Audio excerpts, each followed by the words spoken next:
لمن حفظ الكتاب بصدره فبدا وضيئا كالنجوم تألقا وتمثل القرآن في أخلاقه وفعاله فيه الفؤاد تعلقا وتلاه في جنح الدجى متدبرا والدمع من بين الجفون ترقرقا هذه صفات الحافظ. السلام علیکم ورحمۃ اللہ وبرکاتہ. بسم اللہ الرحمن الرحیم. الصلاۃ والسلام علی رسولہ الکریم. رب اشرح لی صدری ویسر لی امری واحلل عقدۃ من لسانی یفقهوا قولی. اعوذ باللہ من الشیطان الرجیم. بسم اللہ الرحمن الرحیم. ان الذين يكتمون ما انزلنا من البينات والهدى من بعد ما بيناه للناس في الكتاب اولئك يلعنهم الله ويلعنهم اللاعنون الا الذين تابوا واصلحوا وبينوا فاولئك اتوب عليهم وانا التواب الرحيم. ان الذين كفروا وماتوا وهم كفار اولئك عليهم لعنة الله والملائكة والناس اجمعين خالدين فيها لا يخفف عنهم العذاب ولا هم ينظرون وإلهكم إله واحد لا إله إلا هو الرحمن الرحيم. صدق اللہ العظیم. 4 آیات ہیں جی. آیات مختصر ہیں، لیکن جس طرح ہر آیت جب بھی ہم کوئی بھی پورشن پڑھ رہے ہیں 4 یا 5 آیات کا، ویسے تو قرآن پاک کا ہر لفظ ہمارے لیے ایک میسج لیے ہوئے اپنے اندر، لیکن ہر آیت میں کوئی نہ کوئی ہمارے لیے حکم، کوئی نصیحت، کوئی آرڈر، کوئی نہ کوئی ایسی سیکھنے کی چیز ہوتی ہے جسے ہمیں اپنی زندگی میں اپلائی کرنا ہے. تو آج ان آیات میں 2 چیزیں ہمیں سیکھنی ہیں، اور یہ آپ سے ریکویسٹ ہے کہ نہ صرف سیکھنی ہے بلکہ آگے اپنے دوستوں، بھائیوں، بہنوں، رشتہ داروں کو سکھانی ہے. اور وہ دونوں ہی بیماریاں ہمارے اندر بڑی کثرت سے پائی جاتی ہیں. وہ دونوں مسائل ہمارے اندر کثرت سے پائے جاتے ہیں. وہ ہم تفسیر کے دوران دیکھیں گے وہ کیا باتیں ہیں. پہلے ہم گرامر اور اس کا ترجمہ دیکھ لیتے ہیں. ہاں جی، کہاں سے شروع ہو رہی ہے جی؟ ان الذین یکتمون ما انزلنا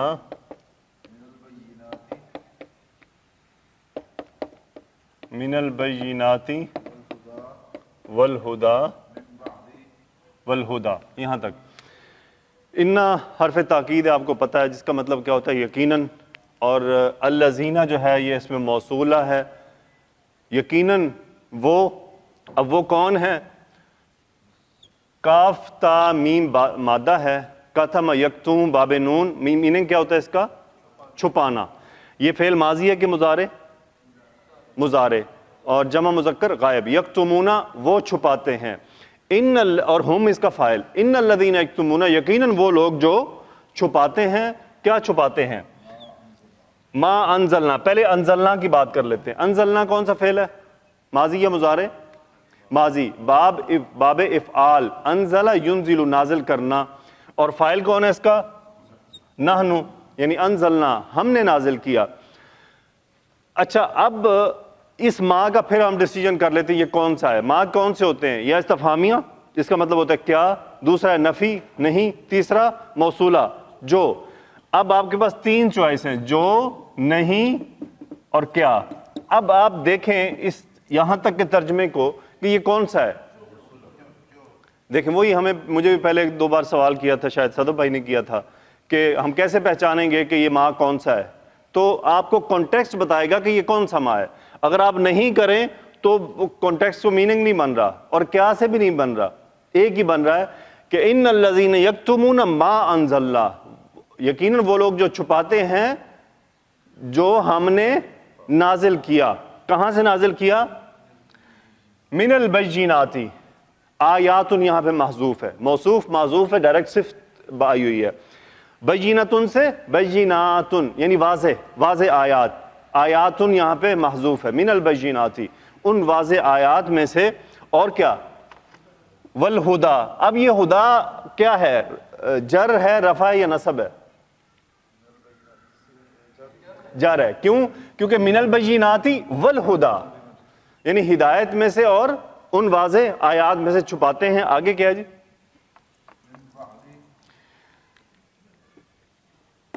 من بعد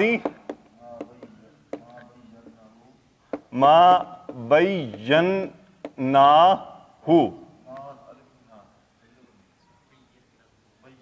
بیناہ ہے، بینا ہے، الف کھڑی ہے زبر، بینا ہے لفظ ہی نہیں بنے گا، بیناہ، کیونکہ وہ کانٹیکسٹ میں یہی ہے بیناہ، ٹھیک ہے جی. من بعد ما بیناہ للناس فی الکتاب، یہاں تک. ہاں جی.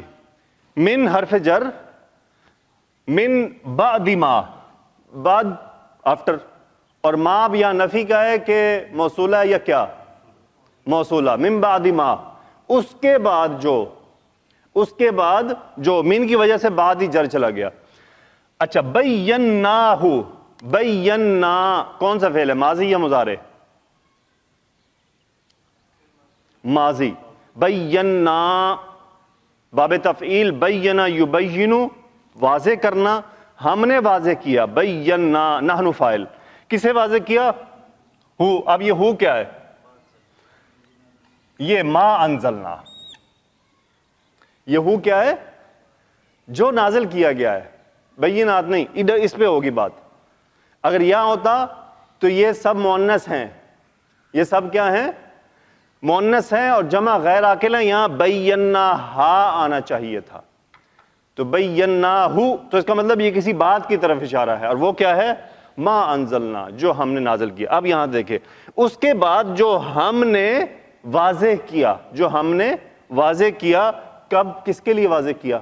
لام حرف جر، للناسی لوگوں کے لیے. کس میں؟ فی الکتابی، کتاب میں. جو ہم نے واضح کیا لوگوں کے لیے کتاب میں. آگے کیا ہے جی؟ نہیں اولائکا،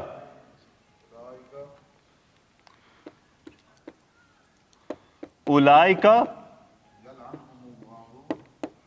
یلعنہم اللہ، یلعنہم اللہ. ہاں جی آگے، وَيَلْعَنُهُمُ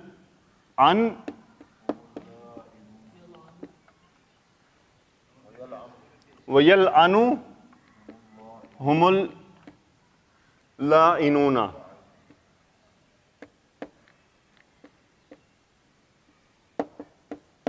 ہاں جی. اولائکا، اولائکا دور کا اشارہ کس کے لیے؟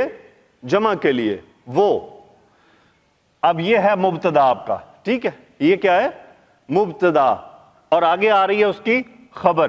یلعنہم اللہ، یلعنو کون سا فعل ہے، ماضی یا مضارع؟ ہاں جی. یلعنو، ہاں جی یلعنو مضارع. لام عین نون مادہ باب نون، لعنا یلعنو، یل فتح یفتح، باب فا ہے، یہ باب فا. لعنا یلعنو لعنت کرنا. یلعنو وہ لعنت کرتا ہے. فاعل کون ہو گیا اس کا؟ ہوا. لیکن جملے میں فاعل دیکھیں کون ہے؟ اللہ. حالت رفع، حالت رفع میں جو اسم ہوتا ہے وہ فاعل ہوتا ہے جملہ فعلیہ میں. اللہ یعنی یلعنو، یلعن اللہ، اللہ لعنت کرتا ہے. کن پر؟ ہم، یہ ہے مفعول. یہ کون ہے؟ مفعول. تو اللہ ان پر لعنت کرتا ہے.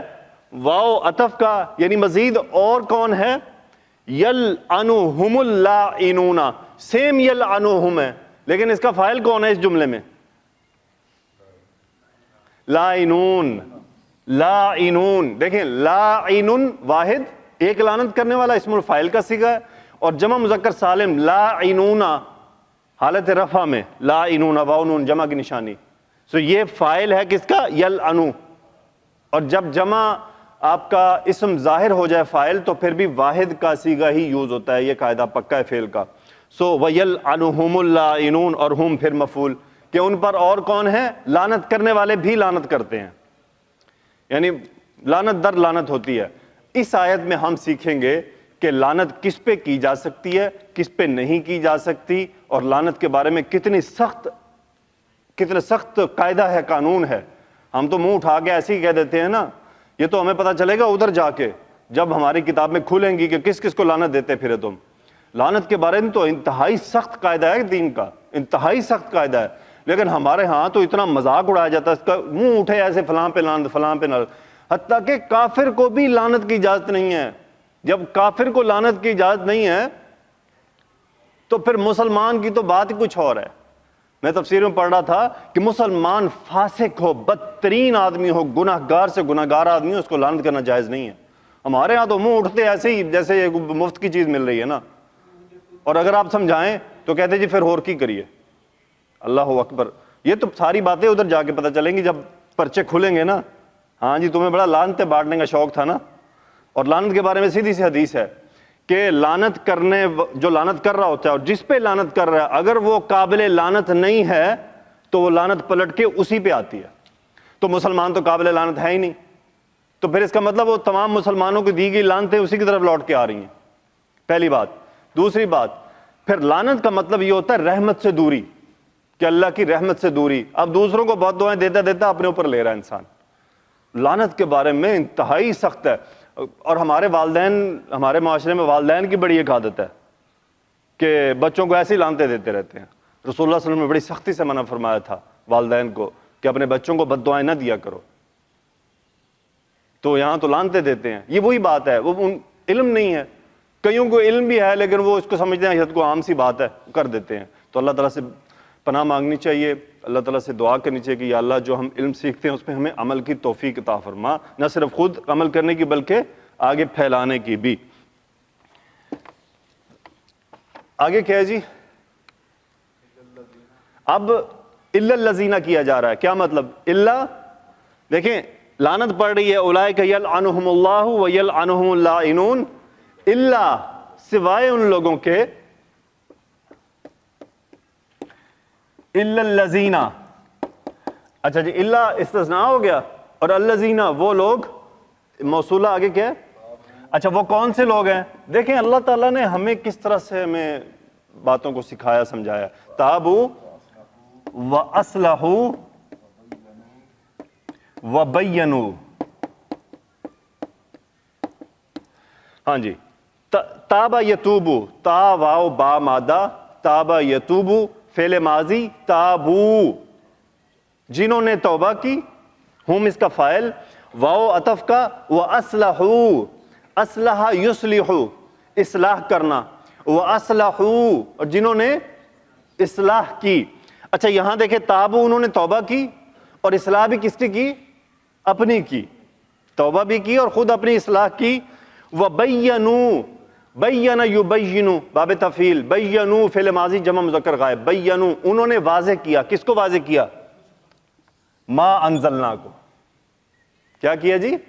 ما انزلنا کو واضح کیا، یعنی جو ان کے پاس جس طرح اب ہم کر رہے ہیں کہ جو قرآن آیا، جو حدیث آئی، اس کو کیا کیا لوگوں کو، یعنی دیکھیں قاعدہ شروع کہاں سے ہو رہا ہے؟ تابو، دوسرا واصلحوا، اور تیسرا پھر ہے بینو، پہلے خود توبہ کرو، پھر اپنی اصلاح کرو، پھر پیغام پہنچاؤ آگے، کیونکہ جو پیغام ان باتوں کے بعد پہنچایا جائے گا نا وہ طاقتور ہوگا، ورنہ رکاوٹ آ جائے گی۔ بینو تو کر دیں گے لیکن اگلا بات لینے میں رکاوٹ پیدا ہو جائے گی، کیونکہ دیکھیں جو با عمل آدمی ہوتا ہے نا، لیکن میں نے اگر داڑھی رکھی ہوئی ہے اور میں اس کے بعد اس کی تاکید کرتا ہوں تو میرے اس تمام بیان میں وزن ہے۔ اب جس نے داڑھی نہیں رکھی ہوئی تو وہ اگر کر بھی دے بیان تو اس کا بیان کھوکھلا ہو جائے گا، بات وہ صحیح کر دے گا، اس کو حکم کا بھی پتہ ہے، وہ بتا بھی دے گا، لیکن سننے والے پہ اثر کیوں نہیں ہوگا؟ پہلا جواب اس کو اس کا نفس دے دے گا، وہ خود تو رکھی نہیں تو مجھے کدھر سے کہہ رہا ہے۔ یعنی اگر ہم جو تبلیغ کرتے ہیں نا، دعوت و تبلیغ یہی تو ہے نا، پہلے میں خود اگر عمل پیرا ہوں تو پھر میری دعوت بھی مضبوط ہوگی، اور اگر میرے اپنے اندر کہیں کوئی، تو اس لیے دیکھیں ترتیب، تابوا واصلحوا وبینوا، آگے کیا ہے جی؟ فاولئک، اب دیکھیں قرآن اللہ پاک نے کتنی خوبصورت بات ہمیں فرمائی، فاولئک اتوب علیہم، یہ مبتدا اور یہ اس کی خبر، پس اولئک وہ، اچھا ان کے لیے کچھ ہے، کیا ہے؟ اتوبو، تابا یتوبو، اتوبو کون سا فعل ہے؟ مضارع، انا فاعل اتوبو. اچھا میں نے آپ کو ایک قاعدہ بتایا تھا کہ اتوبو اگر الا کے ساتھ ہو تو کیا ہوتا ہے؟ قبول کرنا. اتوبو علیہم، میں ان کی توبہ قبول کروں گا. دیکھیں اتوبو الیہ اس کا مطلب ہوگا میں نے توبہ کی اس سے، اور اگر ہے اتوبو علیہ تو میں نے توبہ قبول کی. یعنی جب اللہ کی طرف یہ ہوگا تو پھر اللہ کے ساتھ آئے گا. یہ میں آپ کو بار بار شروع سے بتا رہا ہوں. فَأُولَٰئِکَ أَتُوبُ عَلَيْهِمْ، آگے کیا ہے؟ قربان جائیں. آگے کیا ہے جی؟ وَأَنَا التَّوَّابُ الرَّحِيمُ.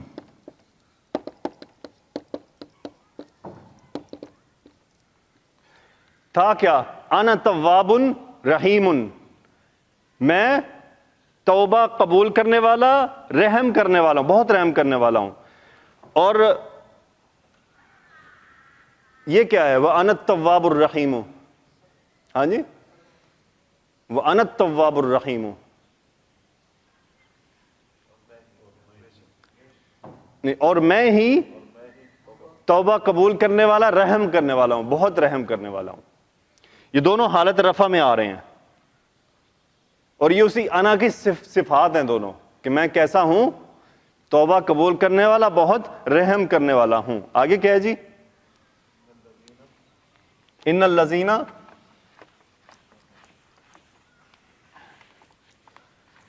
اب یہ جو اب آپ آیت پڑھیں گے اس میں پھر ایک ہمارے لیے سیکھنے کی چیز آئے گی. کیا جی؟ ان الذین کفروا وماتوا وہم کفار اولئک علیہم لعنت اللہ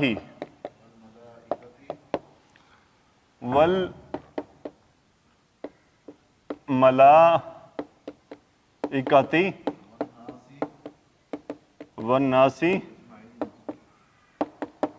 اجمعین. ان حرف تاکید، الذین موصولہ، کفروا کون سا فعل ہے؟ ماضی مضارع، ماضی، اور ہم اس کا فاعل. ان الذین کفروا، یقیناً وہ لوگ جنہوں نے کفر کیا. وماتوا، واو عطف، ماتوا، ماتا یموتو، میم واو تا مادہ، ماتوا ماضی مضارع، اور وہ مر گئے. کس حالت میں مرے؟ اب یہ ان کا حال بیان کیا جا رہا ہے. وہم مبتدا، کفار اس کی خبر، اور یہ پورا جملہ حال ہے ماتو کا. وماتوا وہم کفار، اور مرے اس حالت میں کہ وہ کفر میں تھے، کافر تھے، یعنی کفر کی حالت میں مرے. یہ قاعدہ ہے. یہ کیا ہے؟ لعنت کے لیے قاعدہ ہے، اور اس قاعدے میں یقینی ہونا ضروری ہے. ان الذین کفروا وماتوا وہم کفار اولئک، پھر مبتدا، علیہم لعنت اللہ، لعنت اللہ علیہم مرکب اضافی. یہ پورا جملہ خبر ہے اولئک کا، اور یہ مبتدا ہے، یہ متعلق خبر ہے. ان پر اللہ کی لعنت ہو. یہ بات یاد رہے کہ یہ قاعدہ ہے. وماتوا وہم کفار، ان کے اگر کفر کا یقین نہیں ہے تو اس پہ لعنت کرنا جائز نہیں ہے، کسی بھی صورت میں لعنت جائز نہیں ہے. والملائکۃ، اچھا دیکھیں لعنت، دیکھیں کس کس کی لعنت ہے؟ لعنت اللہ والملائکۃ، اور فرشتوں کی، والناسی، اور یہاں پہ والناسی لوگوں کی، پھر اس لوگوں کی تمجیز آ رہی ہے نسب حالت میں، اجمعون سے اجمعین، تمام لوگوں کی. والناس اجمعین، تمام لوگوں کی لعنت ہے. کس پہ ہے؟ جب تک یہ بات کنفرم نہیں ہوتی. وماتوا وہم کفار، کہ وہ مرے ہیں اور کفر کی حالت پہ مرے ہیں. آگے کیا ہے جی؟ خالدین فیہا لا یخفف عنہم العذاب ولا ہم ینظرون. خالدین فیہا، خالدن ہمیشہ رہنے والا، جمع خالدون سے خالدینہ خالدینہ. آپ فیصلہ یہ کرنا ہے کہ یہ خالدینہ کس کے بارے میں ہے. وماتوا وہم کفار، یہ وہ ہیں خالدین فیہا، ہاں جی، جو کفر کی حالت میں مرے، خالدین فیہا وہ اس میں. اچھا یہاں پہ دو باتیں ہو سکتی ہیں، یا تو یہ ہا جہنم کی طرف ہے، یا یہ کدھر ہے، لعنتن کی طرف ہے، کہ وہ ہمیشہ لعنت میں رہیں گے، ہمیشہ وہ لعنت کی حالت میں رہیں گے. لا یخفف، لا نفی باب تفعیل، خفف یخفف تخفیفا، اور یہ مجہول یخفف، یخفف وہ ہلکا کرتا ہے، یخفف اسے ہلکا کیا جاتا ہے، لا یخفف اسے ہلکا نہیں کیا جائے گا، عنہم متعلق ان پر سے کیا، العذاب. اب یہ نائب الفاعل ہے اس کا، لا یخفف عنہم العذاب حالت رفع میں ہے کہ ان پر سے عذاب کو کم نہیں کیا جائے گا. ولا ہم ینظرون، واو عطف لا نفی ہم مبتدا، اور نہ ہی انہیں، یہ خبر ہے ینظرون، یہ اب آپ کے لیے نیا لفظ آیا، یہ ہے نون ضا را مادہ باب افعال میں. جب یہ باب افعال میں جاتا ہے تو اس کا مطلب ہوتا ہے مہلت دینا. کیا ہے جی؟ مہلت دینا. اور نظر ینظر ہوتا ہے دیکھنا. سو انظر ینظر کیا ہوتا ہے؟ مہلت، وہ مہلت دیتے ہیں، ینظرون، ینظرون. اب یہ ہے ینظرون، یفعلون کے وزن پہ مجہول، اور نہ ہی وہ مہلت دیے جائیں گے.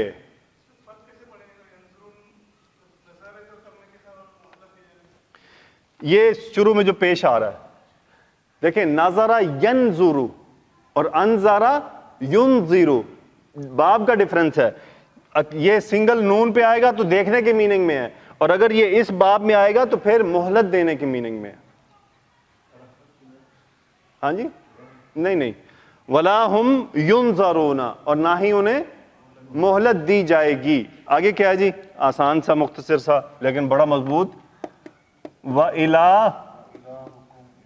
الہکم الہ واحد. ہاں جی، کیا؟ واو استئناف نیا جملہ، الہکم مرکب اضافی، تم سب لوگوں کا، تم سب کا معبود. الہکم الہن، پہلے تو الہن ہی نکرہ آیا، پھر واحدن، ایک ہی الہ ہے، تم سب کا الہ ایک ہی الہ ہے. آگے کیا ہے؟ لا الہ، لا الہ، لا نفی جنس، الہ نسب، نکرہ سے نسب ہو گیا ڈائریکٹ اور ہلکا ہو گیا. لا الہ، کوئی معبود نہیں ہے، کوئی الہ نہیں ہے، الا سوائے کیا جی؟ هو الرحمن الرحیم، الا سوائے وہ جو رحم کرنے والا، جو بہت مہربان، بہت رحم کرنے والا ہے. جزاکم اللہ خیرہ. یہاں تک سے مختصر سا تھا. اب انشاءاللہ اس کی تفسیر دیکھتے ہیں. تفسیر بھی مختصر انتہائی. تفسیر ابن کثیر. اعوذ باللہ من الشیطان الرجیم، بسم اللہ الرحمن الرحیم. ان الذين يكتمون ما انزلنا من البينات والهدى من بعد ما بيناه للناس في الكتاب اولئك يلعنهم الله ويلعنهم اللاعنون الا الذين تابوا واصلحوا وبينوا فاولئك اتوب عليهم وانا التواب الرحيم. ان الذين كفروا وماتوا وهم كفار اولئك عليهم لعنة الله والملائكة والناس اجمعين خالدين فيها لا يخفف عنهم العذاب ولا هم ينظرون. بے شک جو لوگ ہمارے نازل کردہ صریح دلائل اور ہدایت کی باتوں کو چھپاتے ہیں، اس کے بعد ہم نے لوگوں کے لیے ان کو کتاب میں کھول کر بیان کر دیا ہے، وہی لوگ ہیں جن پر اللہ لعنت کرتا ہے، اور سب لعنت کرنے والے لعنت کرتے ہیں، مگر وہ لوگ جنہوں نے توبہ کی اور اپنی اصلاح کر لی اور حق کو کھول کر بیان کر دیا، تو وہی لوگ ہیں جن کی میں توبہ قبول کرتا ہوں، اور میں بہت زیادہ توبہ قبول کرنے والا اور بہت رحم کرنے والا ہوں. بے شک وہ لوگ جنہوں نے کفر کیا اس حالت میں مر گئے وہ کافر ہی تھے، تو وہی لوگ ہیں جن پر اللہ کی لعنت، فرشتوں کی اور سب لوگوں کی لعنت ہے. خالدین فیہا، اس میں لعنت میں ہے، اب یعنی وہ فیہا لعنت کی طرف بھیج رہے ہیں، اور وہ اس لعنت میں ہمیشہ رہیں گے. نہ ان سے عذاب ہلکا کیا جائے گا اور نہ ہی انہیں مہلت دی جائے گی۔ وَإِلَٰهُكُمْ إِلَٰهٌ وَاحِدٌ لَا إِلَٰهَ إِلَّا هُوَ الرَّحْمَٰنُ الرَّحِيمُ، اور تمہارا معبود ایک ہی ہے، اس کے سوا کوئی سچا معبود نہیں، وہ نہایت مہربان بہت رحم کرنے والا ہے۔ اب ہم اس کی تفصیل دیکھتے ہیں، لیکن اس سے پہلے ایک نوٹ ہے یہاں پہ، میں نوٹ آپ سے شیئر کر دیتا ہوں۔ وہ ہاں جی، یہاں پہ نوٹ لکھا ہے انہوں نے، وَمَاتُوا وَهُمْ كُفَّارٌ کے الفاظ سے معلوم ہوا ہے کہ جس کافر کے کفر کے حالت میں مرنے کا یقین نہ ہو اس پر لعنت کرنا جائز نہیں ہے، اور چونکہ ہمیں کسی شخص کے خاتمہ کا یقینی علم ہونے کا اب کوئی ذریعہ نہیں ہے، اس لیے کسی کافر کا نام لے کر بھی اس پر لعنت کرنا جائز نہیں ہے۔ البتہ عام کافروں اور ظالموں پر بغیر تعین کے لعنت کرنا درست ہے۔ کس کے جی؟ بغیر تعین کے، بغیر نام لے کے ظالموں پہ لعنت ہو، کافروں پہ لعنت ہو، جھوٹوں پہ لعنت ہو، تعین نہیں کرنا، کسی کا نام نہیں لینا، ٹھیک ہے جی، کسی کا نام لیے بغیر۔ اچھا یہ کس کے لیے قاعدہ ہے؟ کافروں کے لیے۔ دیکھیں یہاں مولانا صاحب فرما رہے ہیں کہ جب کافروں کے لیے اتنا سخت قاعدہ ہے کہ آپ نے ان کا نام لے کے بھی لعنت نہیں دینی ان کو، تو پھر مسلمان کے لیے کتنا سخت ہوگا۔ آگے وہ لکھتے ہیں جب لعنت کا معاملہ اتنا شدید ہے تو کسی مسلمان پر خواہ وہ کتنا ہی فاسق اور فاجر کیوں نہ ہو، فاجر کیا ہوتا ہے؟ بغاوت پہ اترا ہوا، کتنا ہی فاسق و فاجر کیوں نہ ہو، لعنت کیسے جائز ہو سکتی ہے؟ یعنی جب کفار کو آپ نے نام لے کر لعنت نہیں کرنی تو کسی مسلمان کو کیسے آپ لعنت بھیج سکتے ہیں؟ اور فرماتے ہیں کسی کو مردود کہنا، کسی کو راندہ درگاہ کہنا، اللہ کی مار وغیرہ کہنا، یہ سب لعنت ہی کے حکم میں آتا ہے۔ از معارف القرآن مفتی شفیع رحمۃ اللہ علیہ، ٹھیک ہے جی۔ اب آپ خود اندازہ کر لیں انہوں نے کتنے واضح الفاظ میں ہمیں یہ بات کی تاکید کی ہے۔ تو پلیز ریکویسٹ کہ ہمیں خود بھی اس سے باز آنا ہے اور اپنے دوستوں کو بھی بچانا ہے۔ دیکھیں خیر کی بات ہے، پھیلائیں، اللہ عمل کی توفیق عطا فرمائے ہمیں بھی اور ہمارے دوستوں کو بھی، کیوں جی میں صحیح کہہ رہا ہوں کہ اس کی عادت عمومی ہے ہمارے اندر، بہت زیادہ ہے، بہت زیادہ ہے، ایسے اٹھتے پھرتے بیچتے رہتے ہیں۔ اللہ تعالیٰ سے دعا ہے کہ یا اللہ ہمیں اس بیماری سے بچا لے۔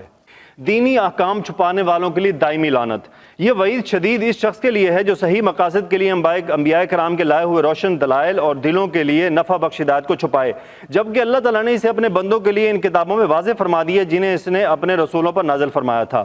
ابو العالیہ کہتے ہیں کہ یہ آیت ان اہل کتاب کے بارے میں نازل ہوئی جنہوں نے حضرت محمد صلی اللہ علیہ وسلم کی صفت کو چھپایا، پھر اللہ تعالیٰ نے فرمایا کہ ایسا کرنے والوں پر ہر چیز لعنت کرتی ہے، جیسا کہ عالم کے لیے ہر چیز حتیٰ کہ مچھلیاں پانی میں اور پرندے فضا میں مغفرت کی دعا کرتے ہیں۔ لیکن ان علم چھپانے والوں کا طرز عمل چونکہ ان کے خلاف ہے، اس لیے ان پر اللہ تعالیٰ اور دیگر سب لعنت کرنے والوں کی لعنت ہے۔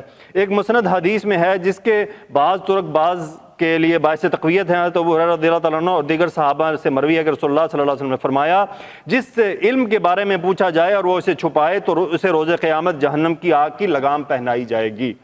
صحیح بخاری میں تو ابو ہریرہ رضی اللہ تعالیٰ عنہ سے روایت ہے کہ اگر کتاب اللہ میں یہ دو آیاتیں بے شک یہی جو ابھی ہم نے پڑھی ہیں، ان الذین یکتمون ما انزلنا من البینات والہدی من بعد ما بیناہ للناس فی الکتاب اولئک یلعنهم اللہ ویلعنهم اللاعنون الا الذین تابوا واصلحوا وبینوا فاولئک اتوب علیہم وانا التواب الرحیم، یعنی اگر یہ دو آیتیں نازل کردہ دلائل، وہ فرمانا یہ چاہتے ہیں کہ اگر اللہ نے یہ آیاتیں نہ نازل کی ہوتی تو میں کسی سے کچھ بھی بیان نہ کرتا۔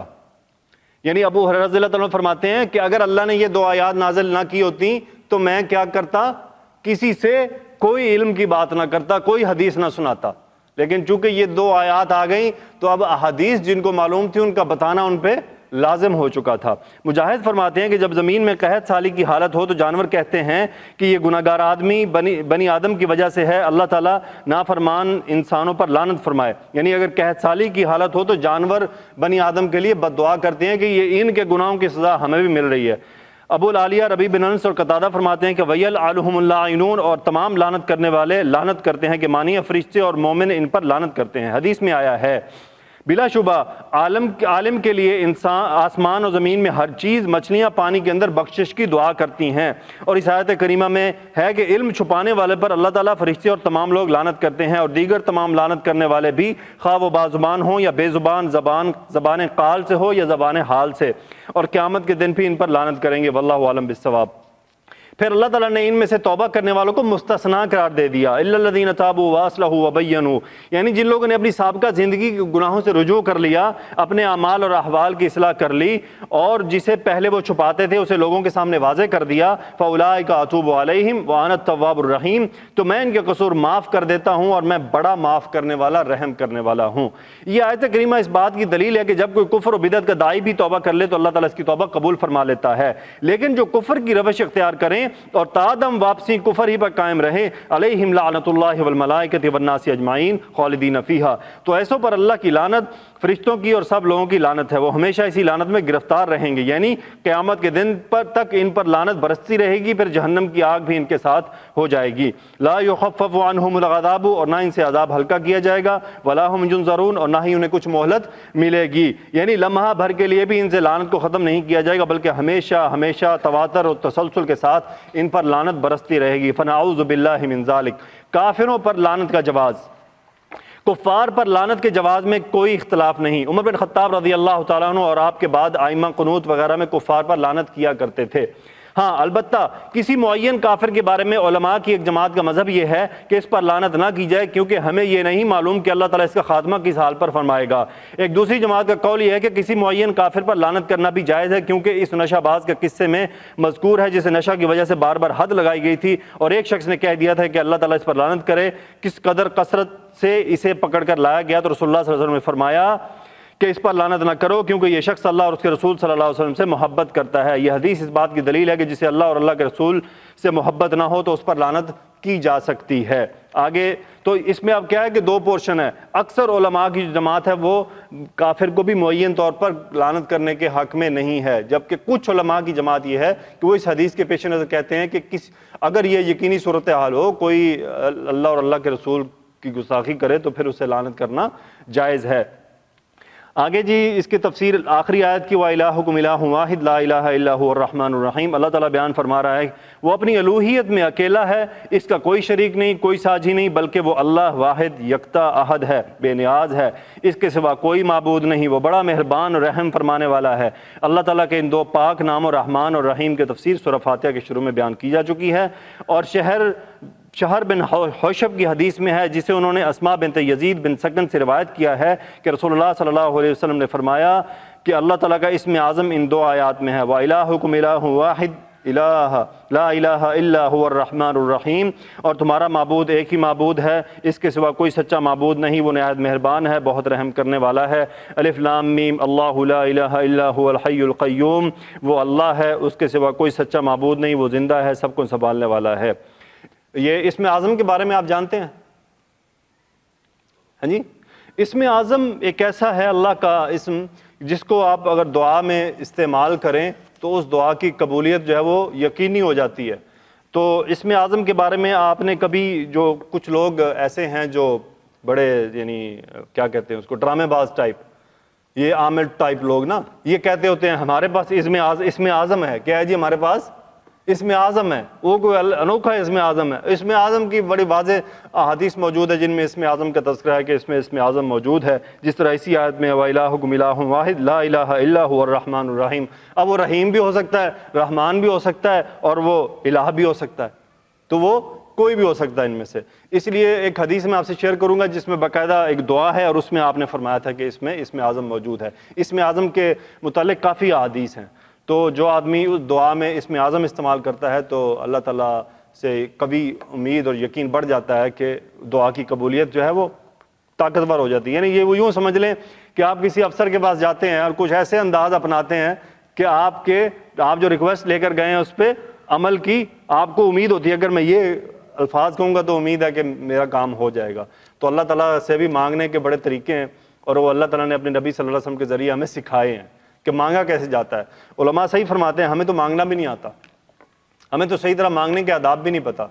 وہ فرمایا کرتے ہیں کہ دیکھیں بچہ جب ماں سے دودھ مانگتا ہے تو کس طرح مانگتا ہے، جب بچہ اپنے باپ سے کوئی سفارش، کوئی یعنی چیز لیتا ہے تو وہ کتنے انداز اپناتا ہے، کتنے طریقے اختیار کرتا ہے۔ جب ہمیں بہت سے پی ایم اچھی چاہیے ہوتی ہے، ہم کتنے طریقے اختیار کرتے ہیں، جو ہمارے پاس میں ہو سکتا ہے، صحیح یا غلط جیسے بھی ہمیں سمجھ آ جائے۔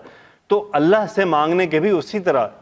اور ایک مولانا صاحب فرما رہے، کہتے ہیں ہم تو نماز کے بعد جو دعا مانگتے ہیں نا، آپ کسی سے پوچھ لیں یار کیا مانگا تھا، تو آپ کو جواب نہیں دے پائے گا. کیوں؟ اچھا ایک مجھے آپ خود سوچئے، میں اگر ہاتھ اٹھاتا ہوں دعا کے لیے، میں پہلے کہتا ہوں بسم اللہ الرحمن الرحیم الحمدللہ رب العالمین الرحمن الرحیم مالک یوم الدین ایاک نعبد و ایاک نستعین. دیکھیں اتنی دیر میں اتنی باتیں کہنے میں بھی دیر لگتی ہے. پھر دعا کا اسلوب ہے کہ درود شریف پڑھا جائے، زیادہ صلی اللہ علیہ وآلہ وسلم پڑھ لیا جائے، اللہم صلی علی سیدنا مولانا محمد وعلی آلہ وصحبہ وبارک وسلم پڑھ لیا جائے، اس کے بعد دعا کی جائے. اب اس کے بعد مختصر دعا کتنی ہو سکتی ہے؟ میں تو یہ اندازہ کرتا ہوں کہ بسم اللہ الرحمن الرحیم پڑھنے میں لوگ یوں کر لیتے ہیں.